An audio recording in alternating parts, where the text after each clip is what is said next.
you so much for coming back to my channel to watch another one of my YouTube tutorials. I do want to thank you guys so much again for your continued support. It honestly means the world to me. And also thank you for your kind words of encouragement. I mean, you know, it honestly is what keeps me going. Before I get started, do not forget to subscribe to my channel.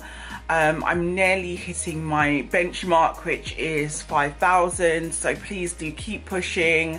Definitely share my content. This will definitely help in terms of awareness of who I am, the content that I put out. Definitely push that out, guys, so you can help me, you know, get that goal. Also do comment below, because I do want to hear from you guys. I want to hear your opinions, you know, your suggestions, especially if there's any video content that you would like me to put out there. I'm definitely working through a list at the moment, but please do comment below. Instead of doing a Q&A, I decided to do this video because I've been asked a few questions which are kind of beyond the step of you know, contacting brands and asking them to pull. Not every time you ask a brand to pull does it work. Even though my steps, I believe, are foolproof, it is not 100% guaranteed. So I have created this video so that you guys are aware of the options that you can have after if a brand says no.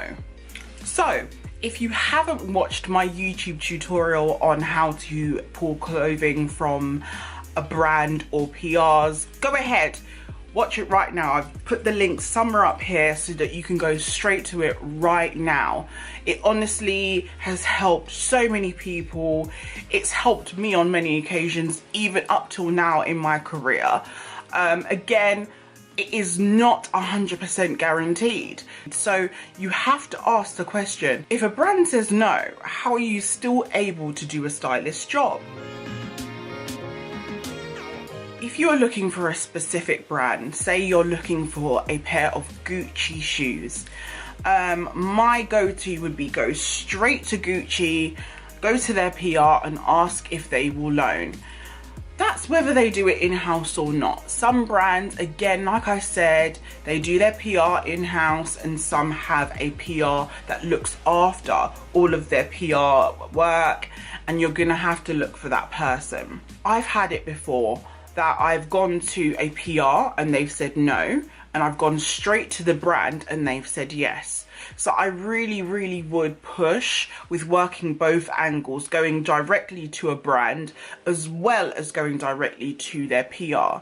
You may also find that a brand has several PRs that look after them. So definitely do your research in terms of that. There are platforms which are really good in terms of looking at PR contacts, such as Diary Directory, Fashion Monitor, Press Days. There's several. Most of them are paying platforms, so I tend to do a lot of research and calling around just to kind of get around that. But if you're finding that when you're going to the PR or you're going to the brand directly and they are both saying no, it's possible to also look for an alternative stockist. So that, for example, could be places like Selfridges, Harvey Nichols, Debenhams, House of Fraser, all of those places which stock big brands. You can go directly to them and try and get through PR.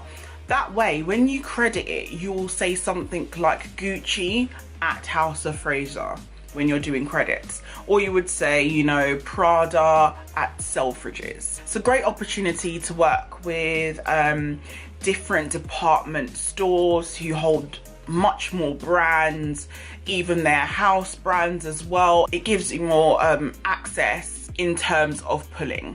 Again, remember, this is a people job. Sell yourself, sell the job. I'll be honest with you, it doesn't really work when it comes to tests. You've really got to have something punchy and worth it. Guys, if you're gonna be going for these, you know, hard brands, you've got to have a good publication, you've got to have a good client. These brands are not going to want to pull to just anybody. If you really want these great brands, make sure you have a kick, you know, behind your pitch.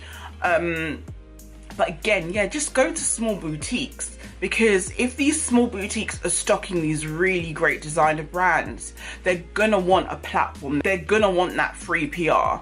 So it might be possible that, you know, you will get through the door in using these brands by using a smaller boutique. Like I said, all of this is about research. A lot of our job is about research. Spend your time researching, and trust me, it will benefit you. A second option which you could pick is going to graduates. I've spoken about graduates before, I think in one of my tutorials, where I'm talking about how to kind of follow a brief and how to pull and all of that sort of stuff. Going to graduates and new designers, new brands, you know, stuff like that. Go to these people. You know, if these bigger brands are telling you no, you know, there's so many more fish in the sea. So go out there, you know, talk to independent labels, talk to brands which, you know, are not as well known. Go to them and use their stuff, because I mean, it's not only the bigger brands and the well-known brands who have amazing product and amazing pieces. Trust me, there are so many graduate designers and, you know, labels that I've used where it's like, I can't believe no one knew about them. One of the brands that I have previously used is Natalia Coat. And Natalia, when I first used her, I got her on the front cover of Black Hair magazine with Shingai Shonyua. And that was, I think she said that was one of her first ever editorials. And we've created such a great relationship from that moment, because from that, she literally had Rita Ora in the dress the same week. And Rita Ora's stylist was pulling from her consecutively after that. She's had the Spice Girls in her clothes. She's had so many celebrities in her clothes from that. And trust me, going to these independent brands and not well-known brands and talking to them, it really honestly helps, you know, put them on a different platform. And trust me, they will be very, very grateful towards you, and they will, trust me, it will be beneficial for you. I have no problems with Natalia. She's so supportive with my clients now, and it's from that moment there. Another option which a lot of people don't really talk about, it is buying and returning. This can be based on having a clothing budget or not. I talk about this in my finances tutorial, so I definitely want you guys to go over there now. I've put it on the screen somewhere. Head over to my Finances Explained page where I talk about clothing budgets. If you have a clothing budget, then that's great. Buy and returns are easier, you know, you are covered. But also you can do it via having a credit card, and it literally is just using the clothes on the shoot, making sure that it is not damaged, tags are not removed, and basically returning it.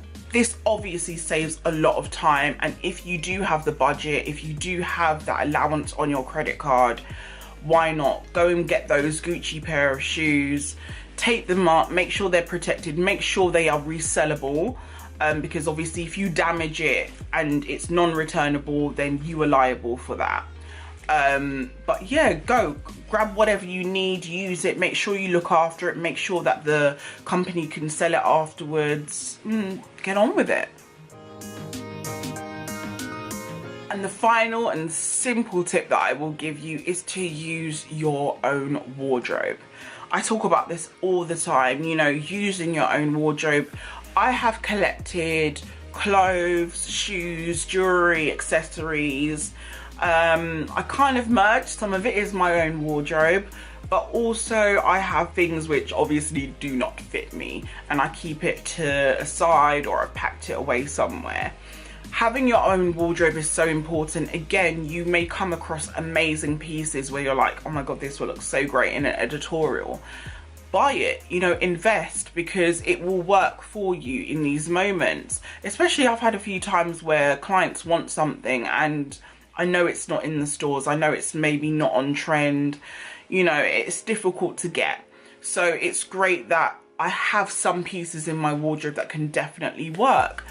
It's also helped with test shoots as well. I've worked with my own wardrobe and used that for test shoots.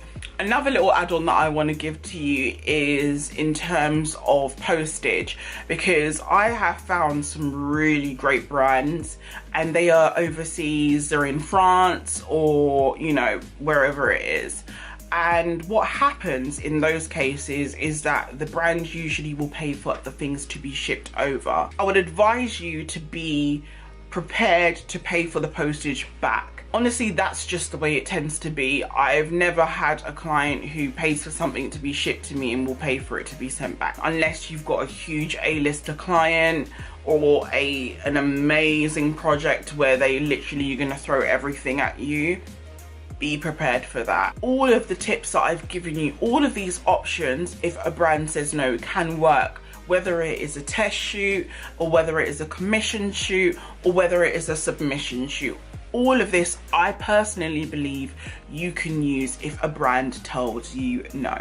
These steps I really believe are able to help you, and I really hope that by listening to them, it can kind of clarify some things for you guys.